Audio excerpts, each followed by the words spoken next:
What is the state of the Western man right now? What is going on with, this whole Andrew Tate, Nick Fuentes phenomenon? When strong Christian men are missing from the public square, someone is always going to fill the gap. Whether it's weak men or non-Christian extremists, there will be a leader for the sheep.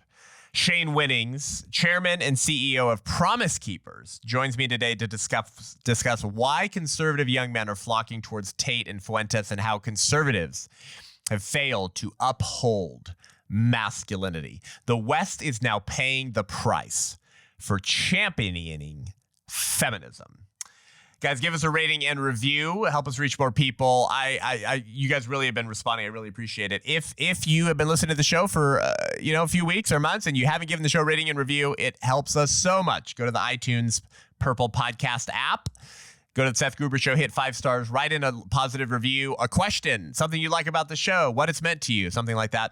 And then subscribe at Rumble, because YouTube, well, the Google technocratic overlords over there have tried to come for the show before. Help protect the Seth Gruber Show by subscribing at Rumble, where free speech lives, in case YouTube ever axes this show. Now, the White Rose Resistance is growing quickly. We are mobilizing the local church all around the country to get involved against the culture of death, against the anti-family, baby killing, sexualize the kids weirdos locally. We need your help, okay? We're growing fast. We're in the middle of a second film that's going to mobilize and awaken the local church. We're doing resistance chapter events to get more people engaged and involved. You know how much that the left hates localism, right? Well, they love it when they can pervert it, but then they suddenly hate it when actually righteous patriots who care are using it to take back their country. It's so significant. So go to thewhiterose.life, thewhiterose.life, and join us at the White Rose Resistance by becoming an ally. An ally is a $35 a month partner, and you get your battle box in the mail. You log into our White Rose app we have with your donor login, and you can take courses and curriculum questions you can go through with your teenagers, your youth group. You can do live calls with me or AJ Hurley. There's a lot of resources in there. There's a breaking news section. There's a community section. And if you join at $70 a month, that's called air support. You join our Books in the Barracks book club. And we read books together about every other month, give you time to finish it, talk about it live on Zoom with supporters from all over the world.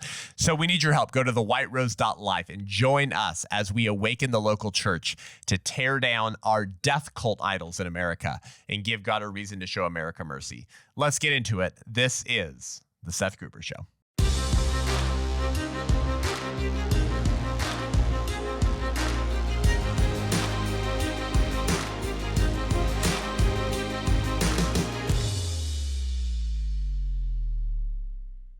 Shane Winnings, dude, it feels like it's overdue. Honestly, I don't know why it took me so long to have you on the show, but it's all good. Promise Keepers has never had more testosterone, in my opinion. Okay, Shane didn't ask me to say that, guys. Okay, yeah. That's my opinion. 2025, baby. Shane Winnings leading Promise Keepers.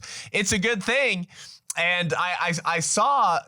It was not that long ago. I mean, just in sort of remembrance and memorial of Charlie, you had him at a Promise Keepers event.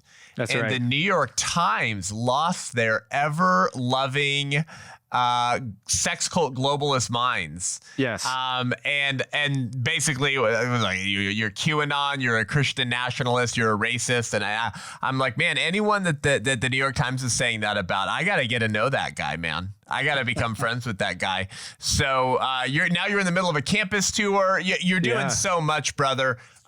Tell us about Promise Keepers. Tell us about just the amazing way in which the Lord's moving in the hearts of men right now, and what you're doing about that. Yeah, thanks, man. And I'm glad to be on. You've had so many legends now, so I figured you'd work your way down to me at some point. Love the show. Seriously, it's an honor to be on. Yeah, man. We did like a relaunch of Promise Keepers because we're really known from the 90s, and I took over 2 years ago.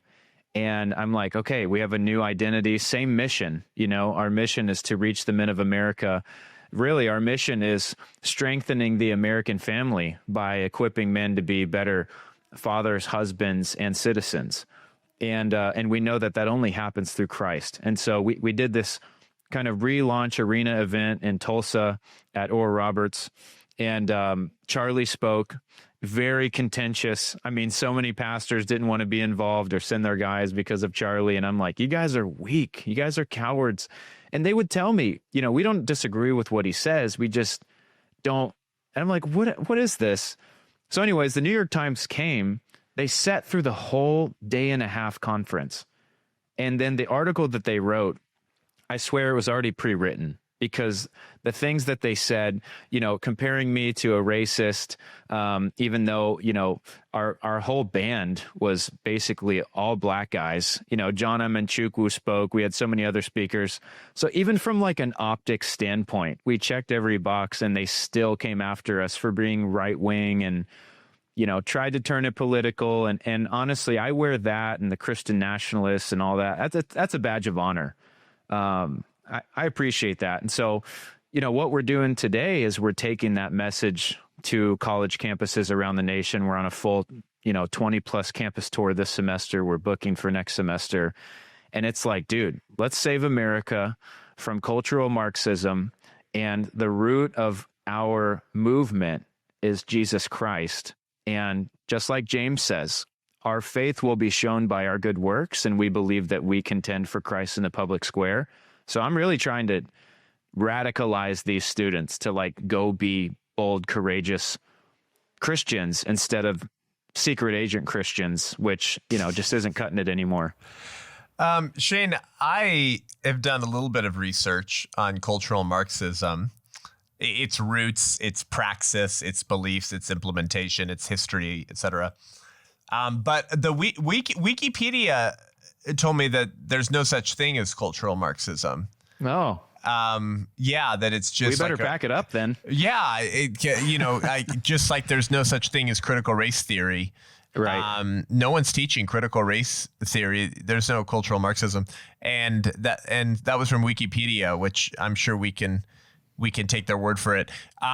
Why are you talking about cultural Marxism and the need to awaken men in the same sentence? How are those connected? Dude, you know what? It's so interesting. A couple of months ago, probably a month before Charlie was murdered, I started really becoming interested in like how could someone like Hitler come into power? How could he get so many people to go along with him? And I started researching. There's a book called The Nazi Mind, which is very interesting. It's I think 12 warnings of like, this is how this ideology gets implemented.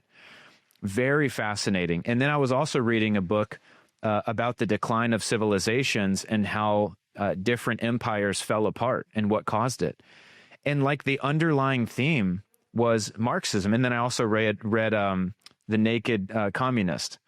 And so I'm like, okay, 3 solid books, and I'm starting to see a theme. And fast forward, we get to these college tours, and I'm just like, dude, I've been preaching so much, like, we don't war against flesh and blood, the devil's the enemy. But then I found like there's actually a name to this ideology, and I believe it's cultural Marxism. And that's why, by design, we see the destabilization of a nation through mass immigration.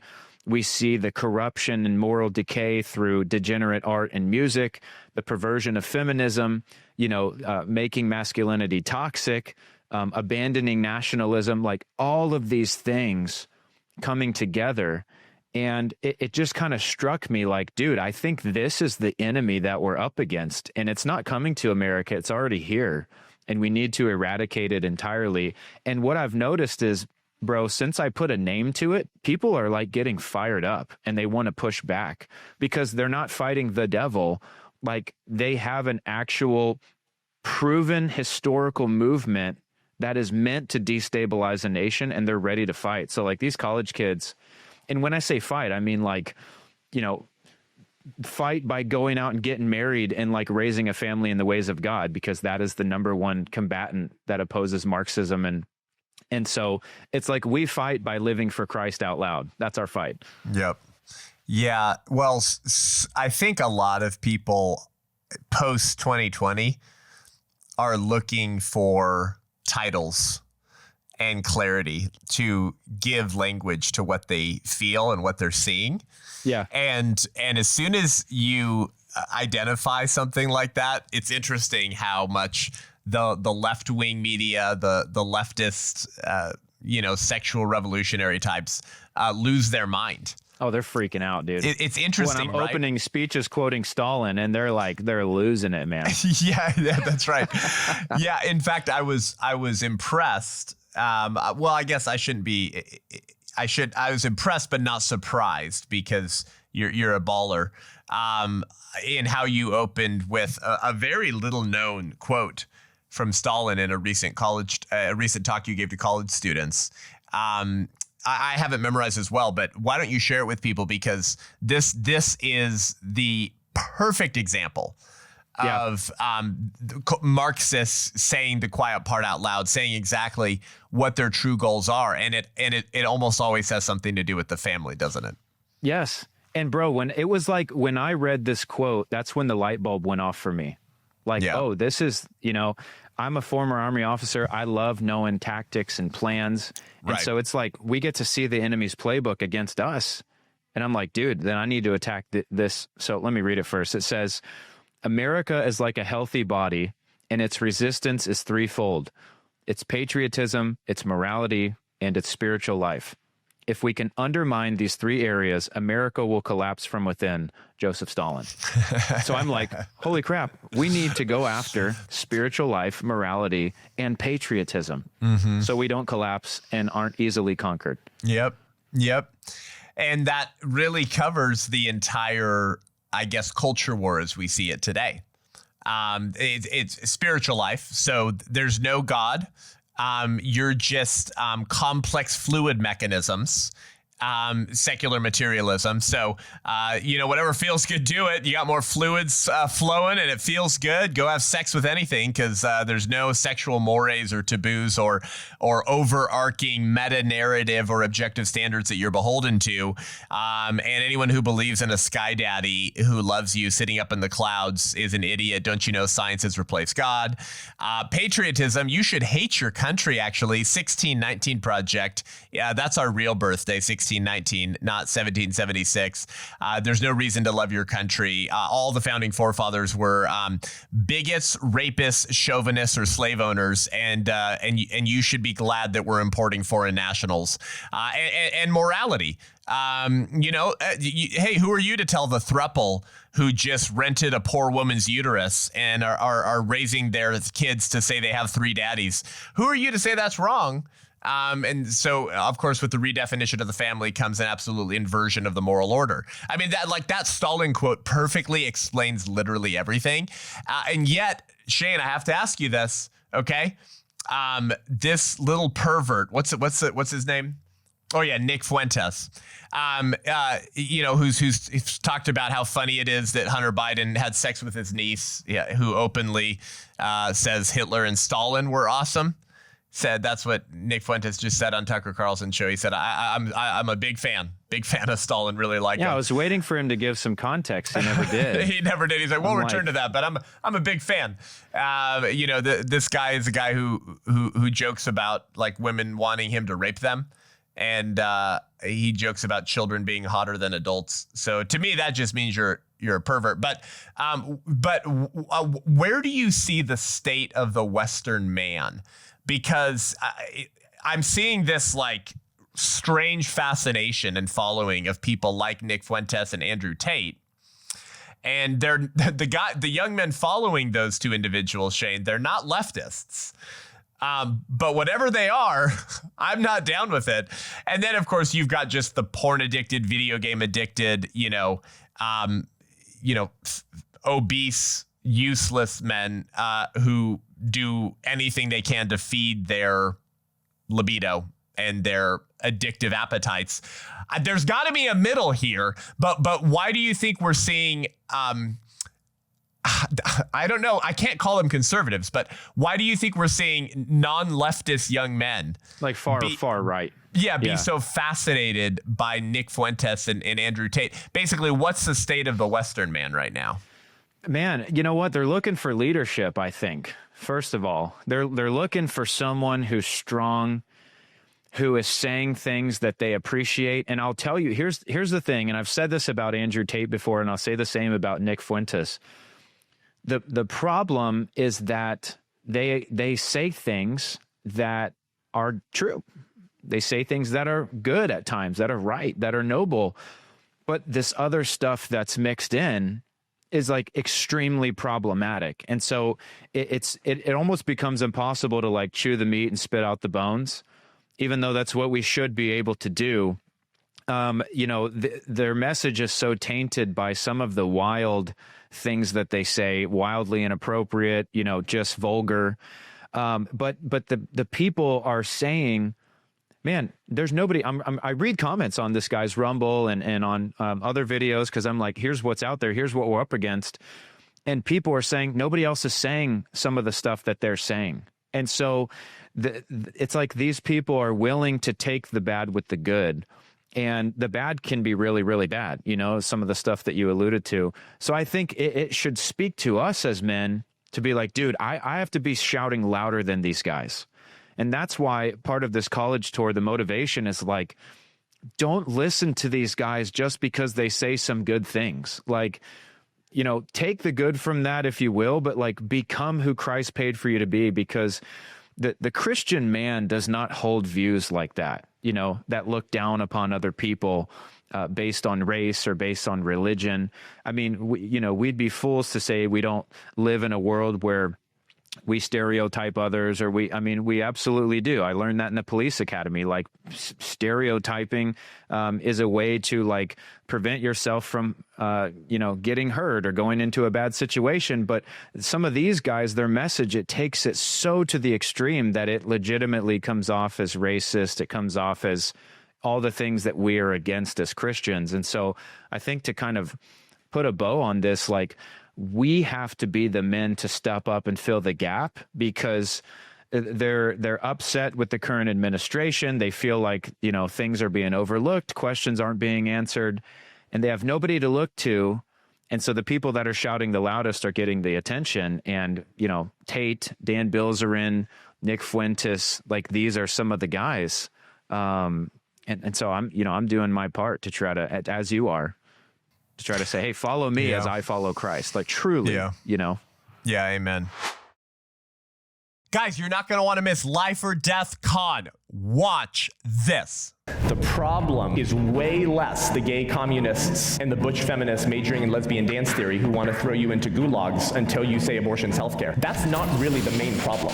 The main problem is the blood-bought bride of Christ who ought to know better, who is silent and asleep in the light. As go evangelicals, so goes conservatism. The problem is that I don't even think the pro-life movement at this point actually sees abortion as murder. This is not a healthcare issue. This is a gospel issue. We have made offending our neighbor worse than offending God. And it was Christians who ended every single human rights abuse. Christians have always been at the forefront. To win a nation, you don't storm the castle, you control the countrysides. You control the home, the family, the local church.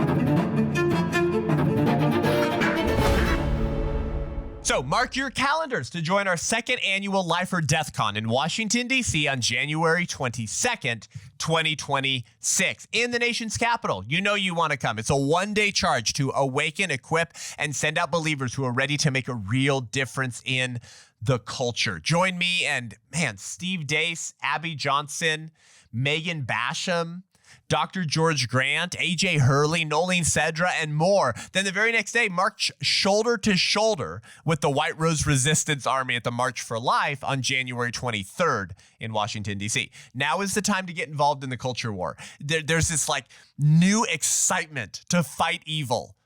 Glory to God and honor and memoriam of Charlie, but Jesus is using the blood of the saints as the seed of the church. It's going to be an amazing week of impact in the nation's capital. So get your ticket for Life or Death Con at lifeordeathcon.com, lifeordeathcon.com, and use code Seth, my name, SETH, for 20% off your ticket. We'll see you in Washington, D.C. on January 22nd, 2026. Well, it's, the Andrew Tate phenomenon in particular it's concerning, but it's fascinating, I guess, because I think what usually happens when societies start to forget who they are is you just get a pendulum effect. So you tend to just swing way too far the opposite direction. And I think after decades of feminism, and it almost feels like we've been living like kind of in a matriarchy for a while. You know what I'm talking about? Like women who shouldn't have been leading, who always take the side of the oppressor, rather than standing up for the victim because they want to identify with the oppressor and all this stuff, and what Joe Rigney calls the sin of empathy. And so I think a natural backlash to that, especially for young men who had their formative years during the scamdemic, is to just kind of say, screw all of you. We need to be the oppressors. We need to be putting everyone under kind of our own thumb. And obviously there have been some good political leaders throughout history, some good male political leaders who did a lot of good, who led that way. But there was always a really bad side to all of that. And so I'm concerned with, I think, kind of the lack of strong male Christian voices who are offering a godly alternative. It seems like there's a lot of complaining and whining and criticizing of Andrew Tate and Nick Fuentes, which, I mean, they're vile. But if you don't like that, then you need to offer a strong masculine leadership that is godly, because they're looking at evangelicals today and they find Andy freaking Stanley and the Gospel Coalition and Lecrae and J.D. Greear and a bunch of idiots. There's a gap here that needs to be filled in. And I think you and Promise Keepers are doing a lot of that. What's been the reception to your ministry and to your talk on college campuses, largely to a lot of these young men? Yeah, honestly, I thought it would be way more contentious at these campuses, and at times it is, but I feel like I've been doing more pastoring and even fathering. I'll give the speech and I say things that I know would ruffle feathers, not for the purpose of division, but like you said, we can't just have a generation of people who get famous off of React videos. Why don't you offer some freaking leadership yourself? Anyone can just stare at a screen and react and be like, oh, what a goober. He just said this is awful. Well, get out there and fill the void, like you said. And so I'm trying to do that. And I'm thinking I'm going to get all this pushback, and so many kids, like you said, it's like the pendulum swung. And now kids are like, how can I follow God more? How can I prepare myself to be a husband? Women are asking me, what do I need to do to prepare myself to be a godly woman? And so it was funny because the first few stops, I'm thinking, okay, I've been studying, I've been doing research, I'm ready to, go toe to toe on some issues. And I didn't get asked anything contentious. So I am encouraged by this generation wanting to follow God and live out, those traditional values. But the reality is there are people out there, and you see it at some of these TPUSA events, the larger ones with, the vice president and with Tucker and others. The questions they're asking, they're strong questions that it seems like the Tates of the world, the Fuentes of the world are answering, and they're getting a watered down kind of political answer from everybody else. And I think they're just ticked by that. And so again, they're leeching and following these guys, because we've got leaders that are afraid to speak truth, and we've seen it in the pulpit even, pastors that won't preach what's true, whether it's abortion or trans or whatever else. So I think we need to look inward at our own party and say, hey, are we being transparent? Are we calling a spade, even if it's against our own party? I think when we do that with integrity, we'll be respected more, and we'll probably gain some of those followers, from that side. Right. Yeah. I was fascinated to hear the same exact feedback from Megan Basham, my friend who wrote Shepherds for Sale. And she did a big Turning Point campus event recently and said the same exact thing. She hardly got a challenging question whatsoever. It was young people asking for advice, for guidance, for wisdom, for insight. But there's obviously been a spiritual shift in the country the last 2 months, but there was already record level church attendance amongst Gen Z men before that. Why do you think that is? When do you think that happened? What do we attribute that to? How can pastors in particular be reaching the hearts of young men right now in this insane moment? Like, have you been thinking through that?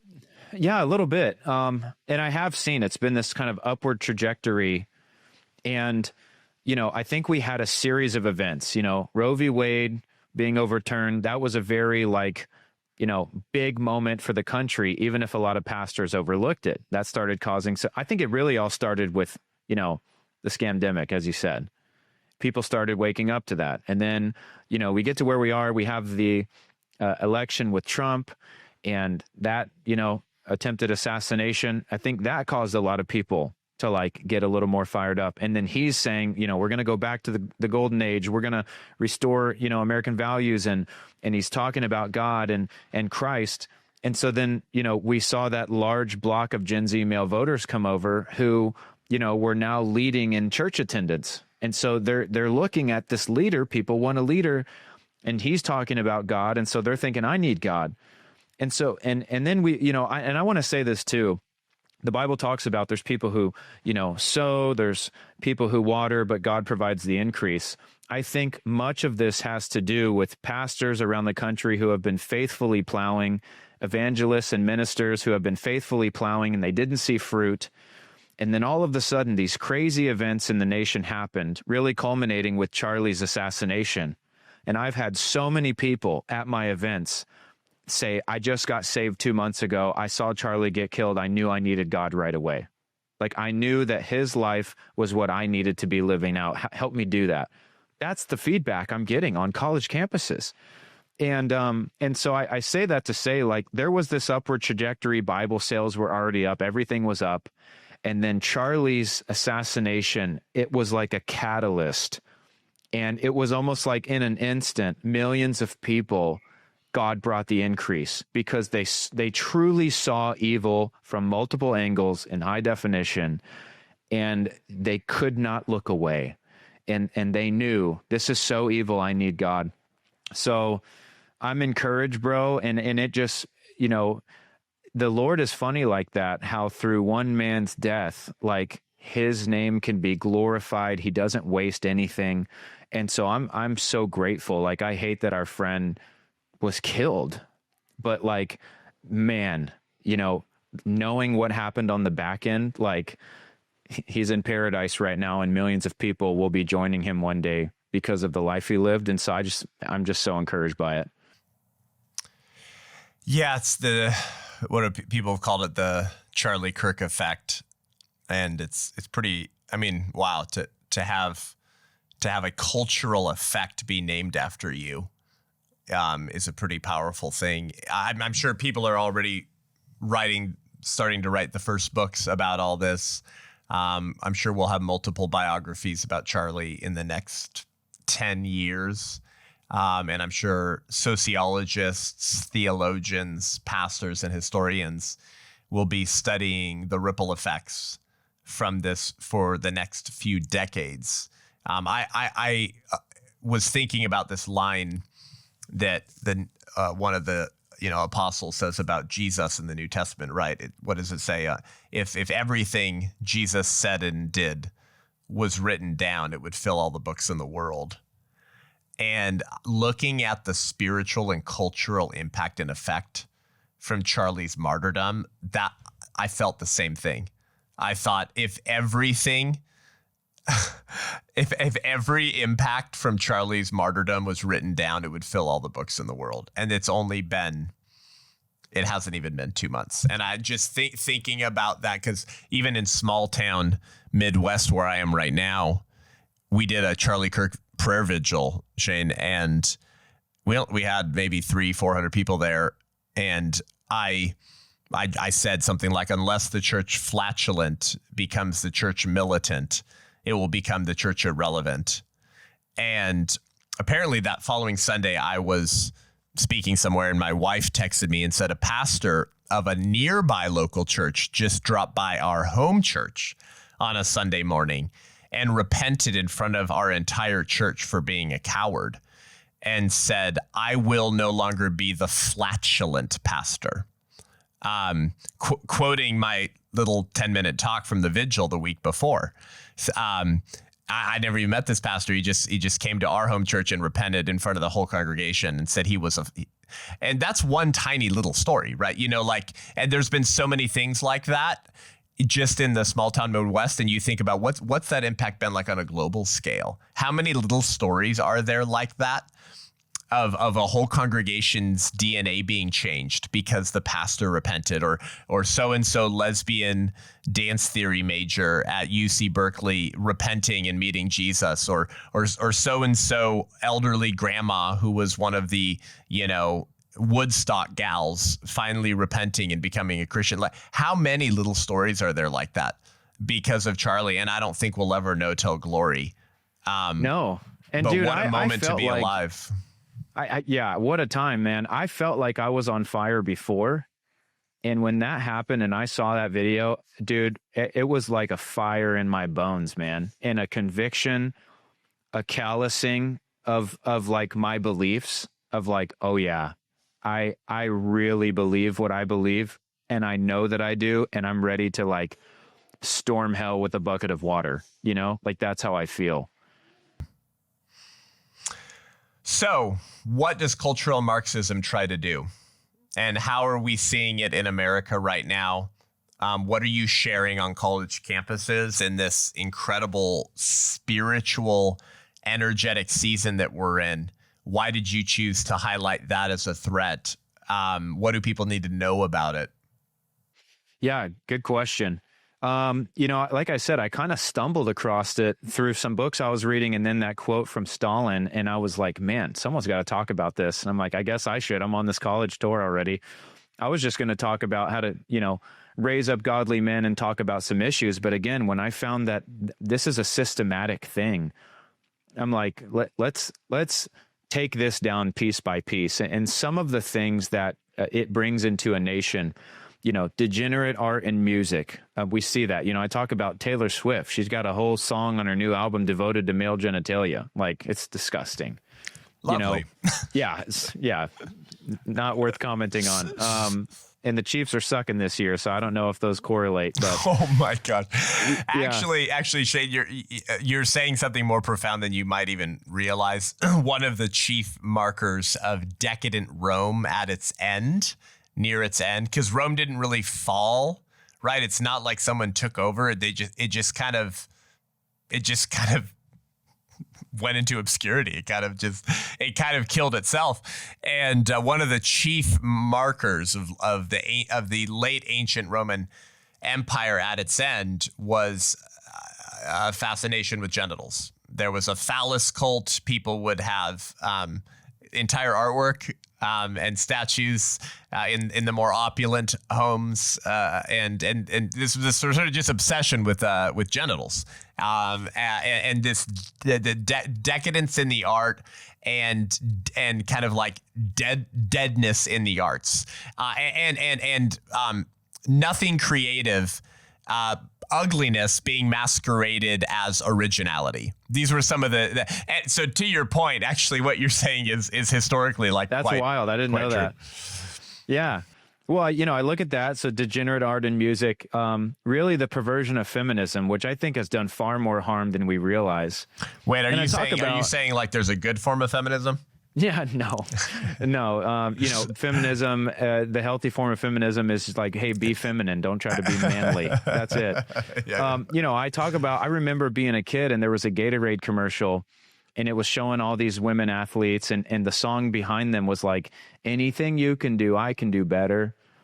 And it was beginning to elevate them, not to just this place of, hey, we're equal with men, which we should all know men and women were created equally in the sight of God.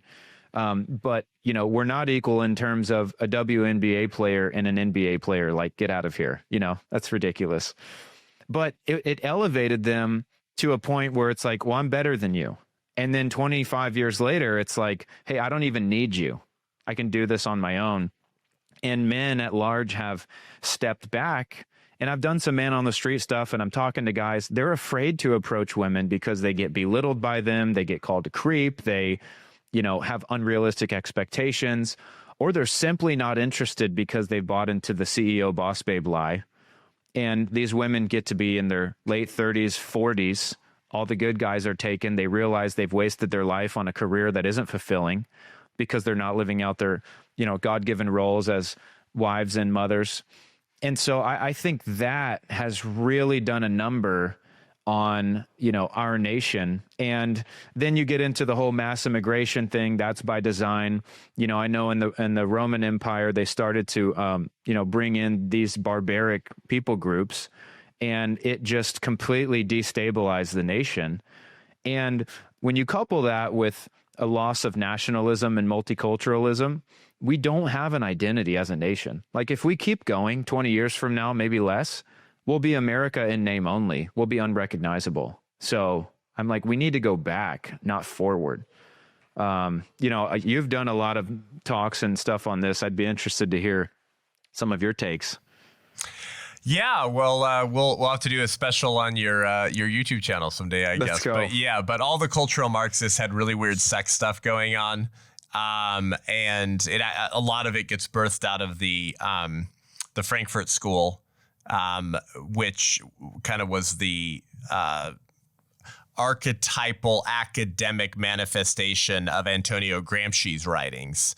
Gramsci goes afoul of Mussolini's, by the way, because the revolution always eats its own. So there's always rival socialisms going on at the same time, and they all hate each other.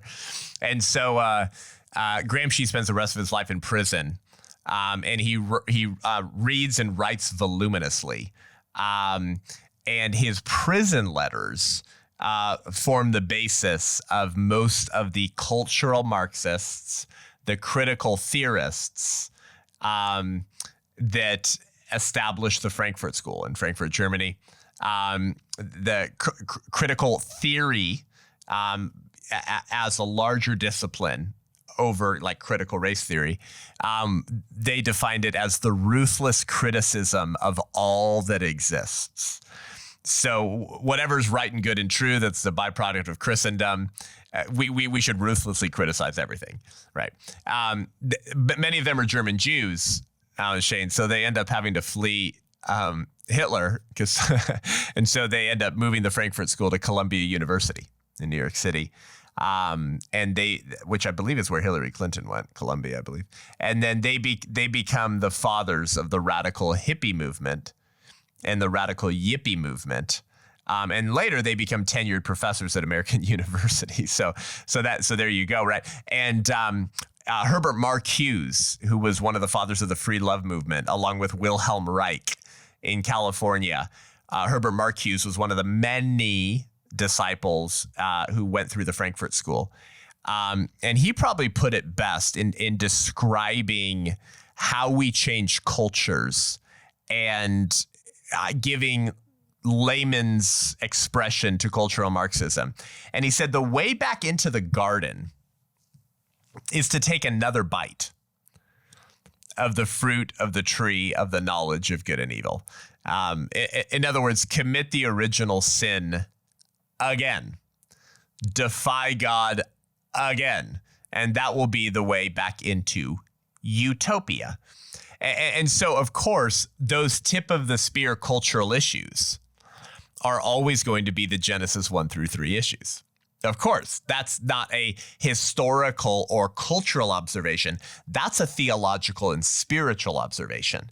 The Romantics from the French Revolutionary period and proceeding, they understood that the way to change culture was to go to the origins of culture and rewrite it, which is why the first feminist, Mary Wollstonecraft, her daughter, Mary Shelley, the author of Frankenstein, Mary Shelley's son-in-law, Percy Shelley, one of the first feminists, has all of this poetry fantasizing over the figure of Satan, like rewriting the story of Genesis, where the serpent is the liberator who comes to liberate woman from the oppressive God. So all the early feminists were all fascinated by the figure of Lucifer and would rewrite the creation narrative to flip it so that Jesus was the oppressor and Lucifer was the bringer of light, or the liberator. So then later Gramsci's prison letters get translated so that American leftists can start reading the Frankfurt School critical theory, cultural Marxist playbook, right? And they're translated by today the American expert on Antonio Gramsci. His name is Professor Joseph Buttigieg.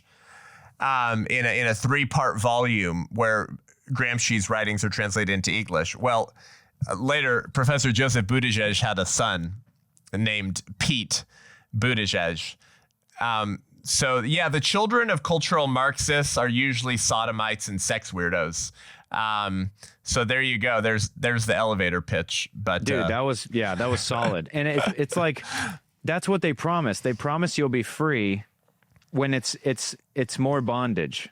Mm-hmm. And so it's this idea that you need to be liberated. And I talk about, my sweet great grandmother up in West Virginia who had a blackberry bush in the backyard and she'd be making pies. They would tell her that she was a slave. She was oppressed to her husband. She wasn't happy, even though she thought she was. She needed to go be a slave to the working man. And it's this insane, ideology. And my argument is we're progressing in the wrong direction. If progression works, if these progressive ideologies work, then we wouldn't be the most anxious, depressed, suicidal, medicated, drug-addicted generation in history. I think we need to go backwards, not forwards. So the way I'm combating it is like, okay, well, we need to reject culture. We need to reject modernity. We need to restore the traditional family. We need to, restore common sense. And that message is resonating with a lot of people because I think they're just fatigued by how many more genders are there? How many more? We keep progressing and people are like, oh my gosh, what's real? And so they're it's like they're getting excited when they hear the gospel because they're like, this makes so much sense. This is so basic. It's a wild concept. Isn't that beautiful? Yeah. That's how Chesterton described Christianity in orthodoxy when he decided to become a Christian. He said I felt like a man who thought he was discovering England and was just so fascinated by this beautiful place, just to find out that he had not discovered it. Yeah, he had found something very old, that generations of people had already been living in and celebrating in. And I think that's the beauty of truth. Yeah. Is that once you've hit rock bottom, once you've tried on every other secular philosophy, if you will, coming home is such a breath of fresh air. Yeah. And I feel like that's maybe what we're living through right now.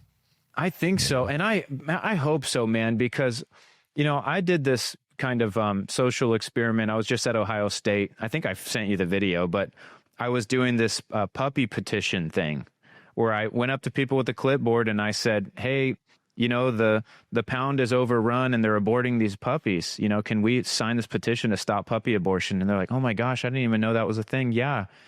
And then right after they sign, I flip the thing over and I say, and we're actually also doing this to humans in America. Will you sign this petition to save human lives? And people's brains shut down. They get mad. They manifest. They storm off. They want to erase their name off the puppy thing. And I'm like, why do you want to erase your name? Is it because it destroys your argument? And you can just see their face. And it's like I want to see these people freed so badly, because they don't believe the crap that they're spewing, these ideologies. They're hardened, they're prideful, they're stuck in their ways. And that's what encourages me as a Christian, is like one touch from God can open these people's eyes and cause them to walk away. And so my goal is not always change lives at these events on campuses. It's to cut someone or to provoke them in such a way that they have to go home, and when they lay down on their pillow at night, they are wrestling with the things that I said. Yeah. It's called putting a stone in their shoe. That's good. Which tends to annoy you until you deal with it and take it out and examine it and see what was causing so much pain. That's what Christians should attempt to do spiritually and philosophically in conversations. But first, we'd like to thank our sponsor of the Seth Gruber Show, Every Life Diaper Company, everylife.com.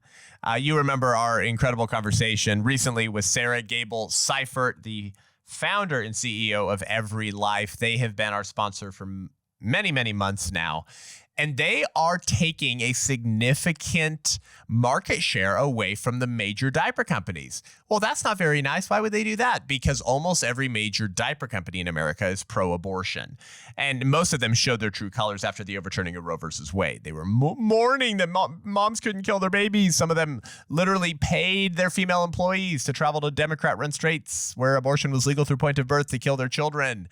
You cannot create a culture of life, fight woke corporatism, if you're funding the same thing. This is very basic. We as Christians who understand that money should be stewarded, that money can be a tool for wickedness or for righteousness, we ought to use it in such a way that defunds, that hurts the companies who hate Christianity, the unborn, and your values and the nuclear family. I'm asking you, if you're having babies, if your adult kids are giving you grandbabies, or your nursery at the local church is getting diapers from Huggies or Coterie or any of these left-wing diaper companies, to stop it right now. Go to everylife.com. This is where my wife and I get our diapers, our wipes, our baby shampoos are non-toxic. They just released a FemCare line. Everylife.com. Use promo code Seth10. That's Seth10. For 10% off your first order. That lets them know that we sent you. That's how you help us here at the Seth Gruber Show, and you can fight the culture of death. Thank you, Every Life. It is interesting to watch the left-wing media and activists lose their minds over this next generation of young men. And I think we have a window of time here as a church to capture the hearts and minds of, the Andrew Tates and Nick Fuenteses, because there is a courage and carelessness for what, or not caring what people think about you from these types of young men. It's just turned really toxic. But those kinds of men, saved and redeemed with the proper view of hierarchy, women, gender, serving, protecting the image of God. Those men with the correct theology and sitting at the feet of the king, they can become very powerful vessels in the kingdom of God. But I think that the evangelical church has offered little to nothing in terms of masculine strength. And so unfortunately, we're watching a pretty disgusting version of. That's why Tate went to Islam. He said, because he thought Christianity was weak, and he did say that. Yes, we're not a violent religion, but I like what Reinhard Bonnke said. He said Christians appear tame, but so does an electrical wire. Yeah. Until you grab a hold of it, and it's like our strength, our power does not come from some outward. It should be displayed in how we are strong and confident and bold in what we say and how we represent Christ. And I think in that manner, we have been weak. And so if I were on the outside looking in, at large, I would say, what does the church even stand for? And that's the problem that I've been trying to help solve. But I understand, and even within our own, side, whether it's conservatives or Christians, I am seeing a flock of people towards more structure, more discipline. Hey, I'm looking into Orthodoxy. I'm looking into Catholicism. They want something, real, tangible. They want leadership. And we've got to make sure that we are leading the way, or we're going to lose them to this kind of alt-right, far right, whatever you want to call it, ideology. Last question, Shane. How should pastors in particular be preaching to young men in 2025 and 2026 in this coming year? How do you preach to young men? What should young men be told? And what kind of things can they do in their teenage or young adult years? I don't even like that phrase, by the way, young adult. I don't like that phrase, but in their formative years to become the kind of men that the Lord calls us to be, and that maybe Western civilization requires to continue. Yeah. Well, bro, I mean, we don't do anything really for the men in the church. Even in a lot of men's groups, I've seen potlucks and Bible studies, pancake breakfast, with bacon that makes it manly. It's like, if you want to reach the men, you've got to see where the gaps are. Men, they don't feel led. They're not being empowered. They need vision. Without vision, the people perish. Well, our spiritual leaders are perishing. They're dying on the inside because they haven't been, commissioned. And so really, I preached this message. I said 5 minutes on how to be a man, and that went viral. And again, I hear on social media, oh, you can't post a video over 3 minutes or it'll die. I got a 20-minute video. I've got a 5-minute video that are in the 500,000 or more views because it's what men need to hear. It's not because I'm awesome. I'm just saying what's not being said. And so I'm telling these guys, I don't know what your career will look like, but you need to be a priest, a provider, and a protector. You need to become those 3 things. A priest, you find a wife, you marry her, you raise children. There's only one reason biblically I could find that you would not look for a wife, and it's because you want to be like Paul. There's no third option of like, well, I'm just playing the field. No. Be Paul, or find a wife, raise some children, be the priest, lead your family in the ways of God on purpose. Be the protector, right? Not just from the bad guy, but from the bad ideologies. And be the provider. You work, you bring in, you bring home the bread, and you also provide stability and emotional support and all of these things. I said, you work on being these 3 things and you will be a good man. And, when I think about pastors, one thing pastors could do in this time is like speak to the times. It is ridiculous to me how many churches I saw, and I watched some videos on YouTube, just curious what other churches did. Whether it was Roe v. Wade or Charlie Kirk, major events that like worldwide were getting recognition. And you say nothing, you're going to preach your Jonah and the Whale series today. Like, shut up, dude. What are you doing? You are missing it. The churches were flooded on September 10th weekend, and they're looking for someone to speak on what we're going through right now. Give us a biblical worldview. But unfortunately, I think the stat is like 70% of pastors would leave if they had another job that would pay. So they don't even want to be there. I think that was a Barna study. 7 out of 10 would leave the ministry if they had another job. So, only 3 out of 10 pastors are convicted to be there. Where's the incentive to like speak truth that's going to offend, ruffle feathers, and possibly get people to leave your church and reduce your tithe? Like, we need pastors with conviction. We need voices that will speak bold truths. And I'm grateful that you're one of them, bro. I'm proud to be your friend, and we need more. Amen. There's this great line, very simple, Shane, that I love to quote a lot from G.K. Chesterton. He said, God chooses ordinary men for fatherhood to accomplish his extraordinary plan. And I like that. I guess what's heartbreaking, Shane, is when the secular, sexualized left recognizes how extraordinary of an impact strong fathers can be on the culture better than most of the church. That's what's so heartbreaking, is the left knows who the threat and enemy is. Right? Who's the archetype, Shane? Who's the archetype for the most evil man in America? A white, cisgender, heterosexual, married man with multiple children. Okay, that's the Your archetype. Public enemy number one, yeah. Yeah. And of course, I don't care about skin color, but the left really doesn't know what to do with a black, heterosexual, cisgender, married man with multiple children. Because the John Amanchuku of the world, they call him a white supremacist. Right. Because when you're black, you're supposed to be a Democrat, right? Well, who was the Hollywood starlet who said, like, he was like, I had to remind Kanye that he was black? No, it wasn't Kanye. It was one of those other rappers who pulled the trigger for Trump. And this female Hollywood starlet was like, I had to remind him he was black. You know, dude. Meaning, like, if you're black, you're supposed to be a Democrat, and if you're not really black, right? So but anyways, but like that is the archetype of who the left hates the most. And you could be a cisgender, heterosexual, married man with multiple children and not even have a platform or following, not even be a big podcaster or have a huge following. But like, if you're involved in standing for children, for the unborn, for marriage, you are like enemy number one. Yes. Right.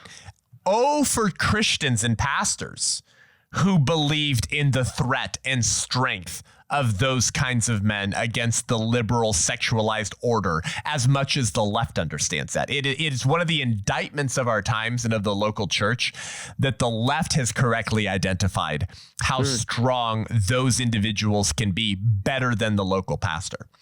And so that's why I love that Chesterton line. But how can young men, how can anyone listening learn more about what Promise Keepers is doing, attend an event, get engaged in this fight with it and with everything you're doing?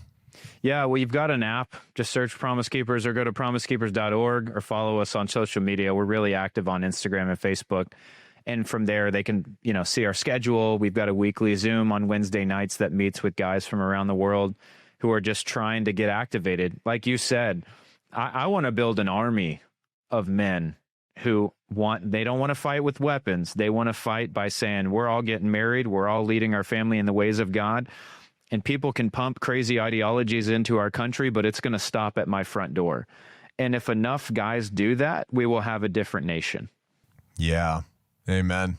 That's good, bro. Thanks, man. Well, Shane, thank you, man. Good luck on your college tour. Where can people find your campus tour going through Christmas of 2026? Yeah, we're everywhere. That's winter. on our Instagram and on our website, promisekeepers.org. But we're posting regularly, so like locations, times, we'll be all over the country this semester and next. So make sure you come out. They're free events. They're open to the public. So we hope to see you guys. Well, one of the Christian nationalists from the New York Times hit pieces signing off. Thank you, Shane. That's right. Thanks, bro. Hey, guys, head on over to Spotify, YouTube, Rumble. Give the show a rating and review. Make sure you follow Promise Keepers and Shane Winnings. We will put his information in the description. And make sure that you get your tickets now at lifeordeathcon.com, lifeordeathcon.com. January 22nd, the day before the March for Life in Washington, D.C., with Dr. George Grant, Megan Basham, Steve Dace, Abby Johnson, AJ Hurley, myself, Nolene Cedra, and more. Come get activated, fired up, and mobilized for the post-Roe v. Wade fight for the unborn. Everything's local now, baby. And you're not going to want to miss this incredible conference. Use promo code SETH, S-E-T-H, as we said earlier. Save some money on your ticket. We'll see you in Washington, D.C. at Life or Death Con. lifeordeathcon.com. Until next time, I'm Seth Gruber, and this is The Seth Gruber Show.